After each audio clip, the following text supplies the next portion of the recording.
Okay, well, those are some views coming in. Let's get some more, right? I mean, and flows is the big talking point. So let's get Cameron Brandt in. He's Director of Research at EPFR Global. Cameron, good to have you with us here. Thank you very much. Lots of talk, discussion, chat about, of course, I mean, the rally in China is so big in such a short time span. It's a literal shock. So there's a lot of FOMO, I guess, for people who want to chase that higher. And has that led to some serious selling just for 2 or 3 days, but large numbers in markets like India? Can you tell us anything if you've seen that in the flows? I've certainly seen the flows shift to China at a spectacular level. Flows into both domestic and foreign domiciled China equity funds have soared over the past 2 weeks. And it really has, especially this past week in flow terms, been the only show in town. That said, even though flows into dedicated India funds this week were less than 1% of the flows we saw into dedicated China funds, they were still positive, which I would take from your perspective as a very good sign. Dedicated India funds have seen relentless inflows for well over a year. A lot of investors have built up a lot of exposure to a market that has risen sharply, but the money is still coming even when a very alluring alternative is on offer. Cameron, hi, great to have you on the show. So what is the sense you're getting? I think the question that a lot of people in India are asking is how long will this continue? It's hard to guess, but this whole sell India, buy China tactically, or even send new money only to China and maybe not to other emerging markets like India. Do you see this trend lasting?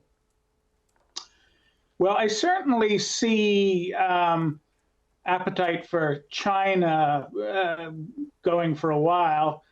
Chinese policymakers have made it very clear that they are paying attention to their equity market, and they want to see it on the rise.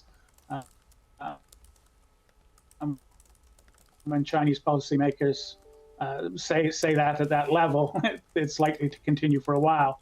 But as I just mentioned, even though flows to India funds have definitely waned, they haven't gone negative, and I think India remains in quite a healthy position.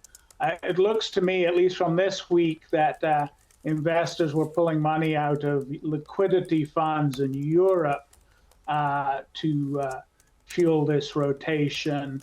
And while that, money that might have flowed into India earlier this year clearly took a dog leg, it isn't as much of a straightforward India-China rotation as it might at first appear.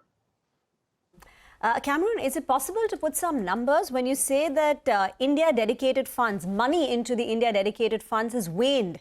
What are the numbers that we're looking at, say, for the week gone by versus the prior weeks? And even for China, when it's gone up, what's the extent of the inflows?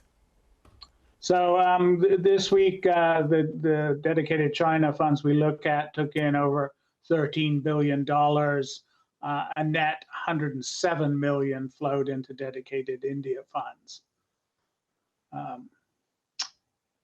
But it was, I think, the 70th or 75th consecutive inflow into those dedicated India funds. So just to get the numbers right, China saw $13 billion of inflows in the week gone by in the China dedicated fund, and India saw 106 million, which marks the 70th or 75th consecutive week of inflows. So there's still a surplus. So it's still a surplus. It's definitely well below the average you were getting even a few months ago. For much of the second half of last year into this year, I would say the weekly average for dedicated India funds was around $400 to $500 million.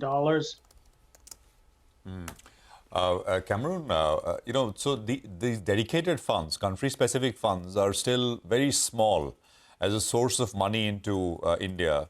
I mean, the last number that I looked at, it's largely emerging market funds, which are the route through which most foreign money comes into India.